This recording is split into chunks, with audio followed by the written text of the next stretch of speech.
Magandang umaga po sa inyong lahat ng mga tao dito sa buong mundo. Ako po ito si Misyonaryong Yusdado Shigado Hiling Jr., the Missioner of the Master of the Universe, the Santissima Trinidad, God of all gods, King of all kings, Master of all masters, Divine Master Ben Idira Eclio Sr., King of all kings, Master Ben Wara Eclio Jr., Divine Grand Master Ben Madron Eclio the First.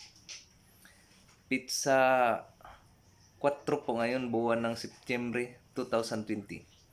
Ngayon mga kapatid, ipagpatuloy ko po ang pagsasalaysay sa inyo patungkol sa talambuhay na aking Diyos Divine Master Benedirecto Sr.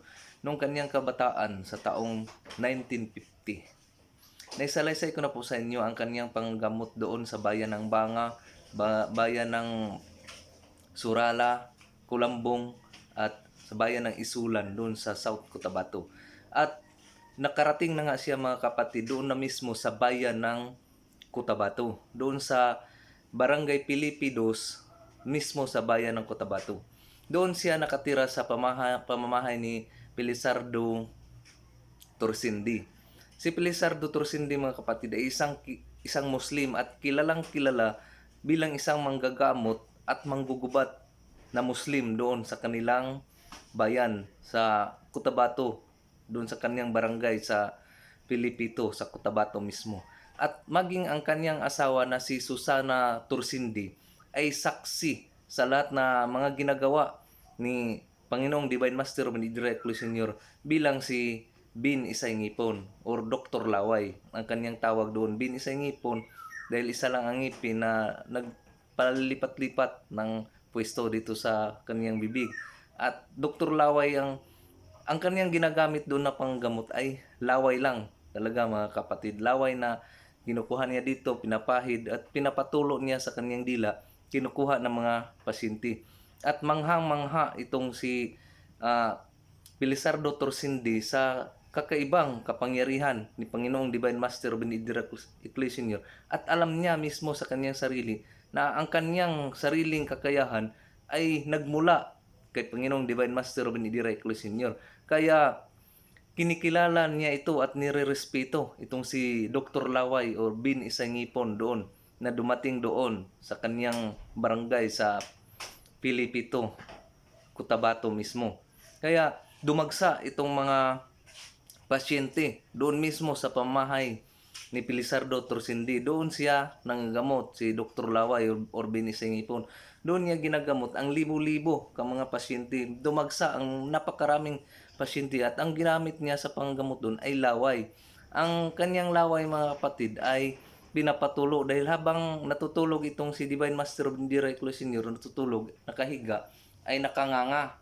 Nakanganga at pagkanganga nito ay tumatagos nga, umaagos nga itong laway dito. Umaagos ang laway dito sa kanyang bibig at sinasalod naman. Nilalagay nila sa baso o yahong, nilalagay nila doon ang tulo, tumutulo ang laway dito, nilagay nila sa yahong.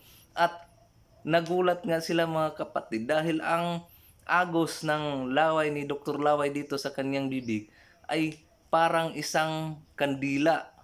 Parang isang nalulusaw na kandila ang umaagos dito na mahaba, hindi nga madaling napuputol. Pagkaputol nito ay puno na itong baso na nalagyan ng laway ng galing sa bibig ni Dr. Laway na umaagos dito sa kanyang bibig. At para itong isang nalulusaw na kandila ang lambot nito. Parang nalulusaw na kandila ang lambot. At yon ang ginagamit nila sa pagpagamot, pagpagaling ng pasyente. Nilalagay ito sa tubig, na isang plangganang tubig, nilalagay nila sa isang plangganang tubig at pinapaligo doon sa pasyente. At kaagad-agad gumaling ang mga pasyente na kanilang ginawa ng ganun. Minsan naman, yung tulo ng laway ang siyang pinapahid doon sa mga karamdaman. Sa mga karamdaman ng mga pasyente, pinapahid. Kung ang karamdaman ay sa paa, pinapahid sa paa. Kung dito sa katawan, pinapahid. Ang laway lang mismo mga kapatid, ang ginagamit ng panahon na naman na ito na panggagamot ni Panginoong Divine Master Benedirecto Sr. At dahil sa panggamot na yun, ay dumagsa ang libo-libong mga tao. Nagkahalo-halo doon, mga Musliman o Kristiyano, nagkahalo-halo doon sa panggamot niya. Dahil nga sa biglaang pagaling ng kaniyang paggamot. At dahil dito, dahil dumagsa na ang maraming mga tao, ina-advise ni Pilisardo Torsindi na lilipat sila ng malaking tirahan dahil hindi na magkasya doon sa kaniyang tirahan dahil medyo may kaliitan ng kaniyang tirahan. Kaya nagpasya ito na nag-advise kay Panginoong Divine Master Miracle Senior na lilipat sila ng malaki-laking bahay para magkasya yung mga gagamutin na libo-libo nga dumadagsa halos araw-araw doon sa kaniyang pamamahay. Ngunit sabi ni Panginoong Divine Master ay doon lang tayo lilipat diyan sa tapat ng bahay nyo, yung kapilya ng Katoliko o isang simbahan ng Santo Niño, doon sa Santo Niño Church, doon sila lilipat sa kapilya na Santo Niño. Kaya lumipat nga sila doon sa kapilya, doon nang gamot si Divine Master Benedicto Senior. At itong bantay ng kapilya na si Gregoria Gabiula ay nagagalit at umayaw na wag dito manggamot. Hindi ako papayag na dito manggagamot itong si Bin. Sabi ng Gregoria. Kaya nagpupulit sila si Divine Master doon mga gamot at wala rin nagawa itong si Gregoria Gabiula. Hindi niya napigilan na doon nang gagamot si Panginoong Divine Master sa kapilya ng Santo Niño. Kaya nang dahil sa pangyayari yun, dumagsa ang mga maraming tao, Muslim, Kristiyano, naghalo-halo doon sa kapilya ng Katoliko. At kahit sa tingin ng mga Muslim ay kapilya ito ng Katoliko, ay hindi nila ito inalintana at tuloy lang sila sa ilang pakay na pagpagamot dahil ang pakay nila ay magpapagamot doon kay Bin Isangipon or Dr. Laway. Kaya itong si Gregoria Gabiula ay pumunta doon sa bayan doon sa kura-paroko ng kapilya na yon na si Father Gordon. Pinuntahan niya si Father Gordon doon sa sa malaking simbahan doon sa Cotabato at sinumbong ang pangyayaring ito. Kaya itong si Father Gordon ay galit lalo na nung sinumbong din ni Gregoria Gabiula na yung birhen na rebulto ng birhen sa Lourdes ay binasag ni Divine Master yung rebulto ng Lourdes na nandoon sa kapilya ng Santo Niño. Kaya galit na galit itong si Father Gordo na sumalakay, lumusob doon kay Panginoong Divine Master Benedicto Senior na nanggagamot doon sa kapilya na yon. At dahil sa galit niya, dahil yung rebulto na binasag ni Panginoong Divine Master Ruben D. Reclusion na rebulto ng Birhen sa Lourdes ay bigay iyon ng isang Italianong pari na si Father Melfort. Kaya nagsumbong naman itong pari na si Father Gordon doon sa mga pulis sa bayan ng Cotabato. Kaya yung mga pulis pumunta doon sa kapilya. Pagdating nila sa kapilya, hinuli itong si Dr. Laway. Hinuli at ikinulong. Kinulong mismo doon sa kulungan doon lang sa pisina doon sa mga pulis. May kulungan man doon kaya doon ikinulong sa istasyon ng mga pulis. Pagkakulong naman doon, itong si Epipania, Mr. and Mrs. Epipania at Vicente Cayena ay pumunta doon at binigyan ng pagkain itong si Dr. Laway na si Divine Master Benedicto Senior. At gulat naman itong mga pulis na nandoon nagbantay sa kulungan ni Divine Master dahil pagkatapos itong kumain doon sa loob ng kulungan ay nakikita na lang ito nila na doon na sa labas ng police station nakipaglalaro kay Vicente Cayena, nakipaglaro doon sa labas. Kaya nagtaka itong mga pulis, hinuli naman nila ulit, pinapasok sa loob. Dahil lumalabas hindi nga nabuksan ang kulungan, ngunit nakalabas, nakipaglaro doon kay Vicente Cayena. Kaya nagulat naman itong mga pulis. Ngunit pagkalaan ng 24 hours, nakita ng mga pulis na walang kaso, walang kasalanan talaga itong si Panginoong Divine Master Benedicto Senior na nagawa.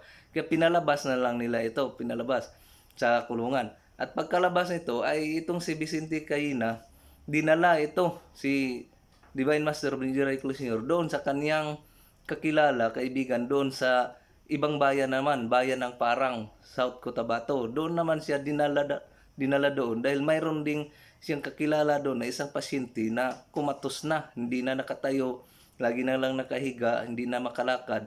Kaya pinuntahan nila doon sa bayan ng Parang. Pagpunta nila doon sa bayan ng Parang,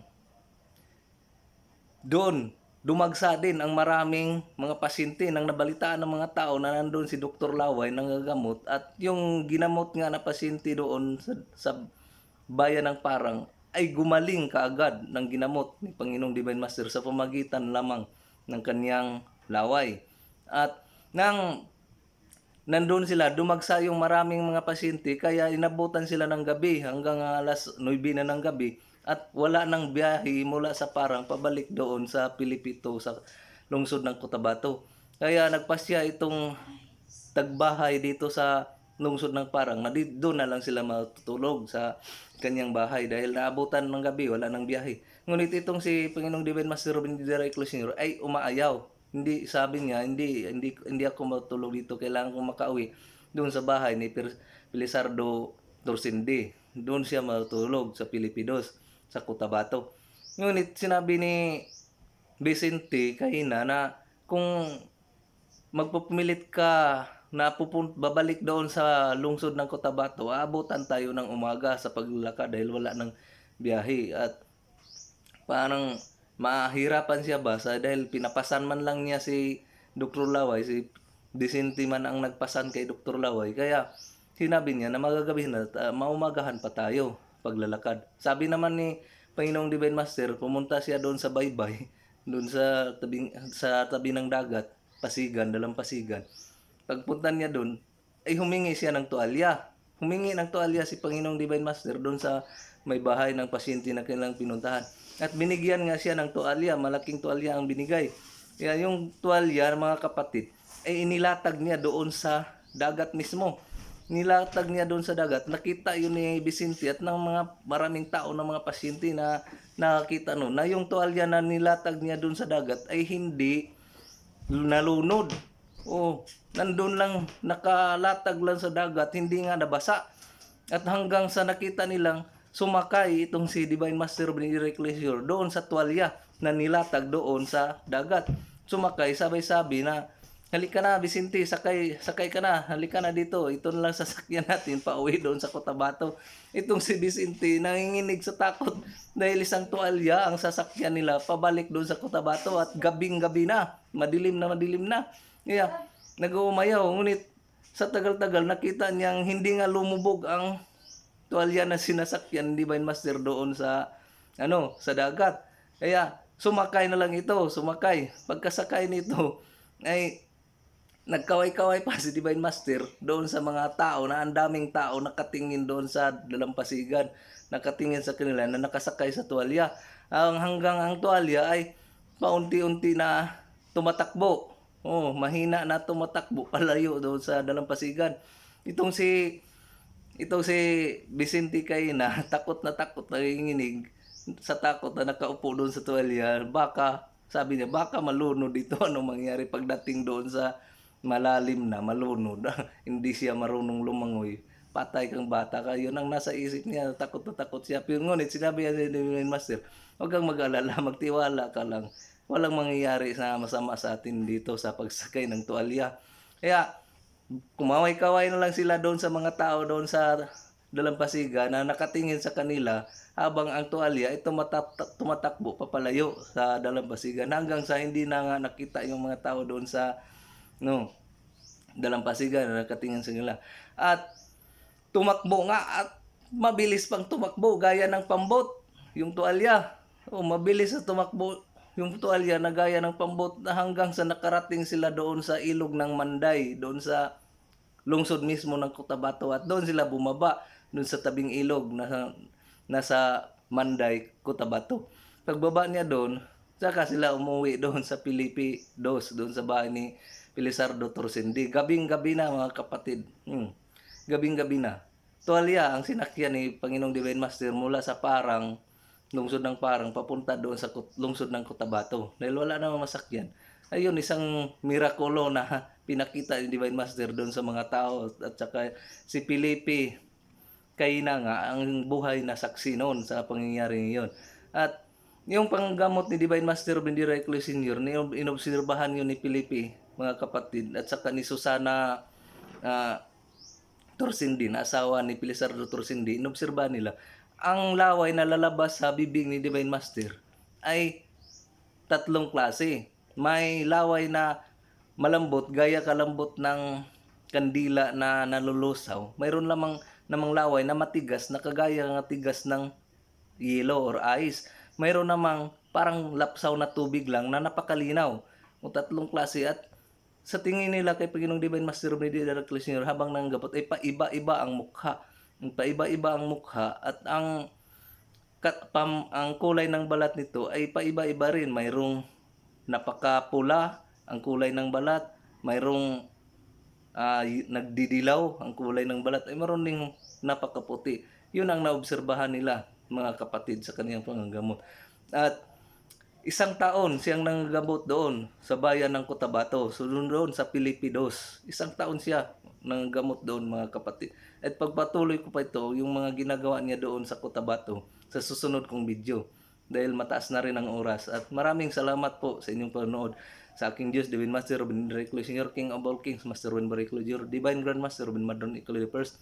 Sa lahat ng mga makita at hindi makita, sa inyong lahat mga kapatid na nag-subscribe sa YouTube channel kong ito, ito po ay isang patunay na ang aking Diyos ay hindi po ordinaryong tao, at siya po talaga ay isang Diyos at taong totoo. At sabihin ko at tatandaan niyo talaga ito, mga kapatid, na ang tunay na tauhan ng Diyos ay nakakaalam sa history ng kanyang Diyos. At sana malalaman niyo na rin ang history ng ating Diyos. Kung Diyos niyo si Panginoong Divine Master Robin Reclus Sr., kailangan alamin niyo ang kanyang history para kayo ay maging isang tunay niyang tauhan. Hanggang dito na lang. Maraming salamat at magandang umaga po sa inyong lahat.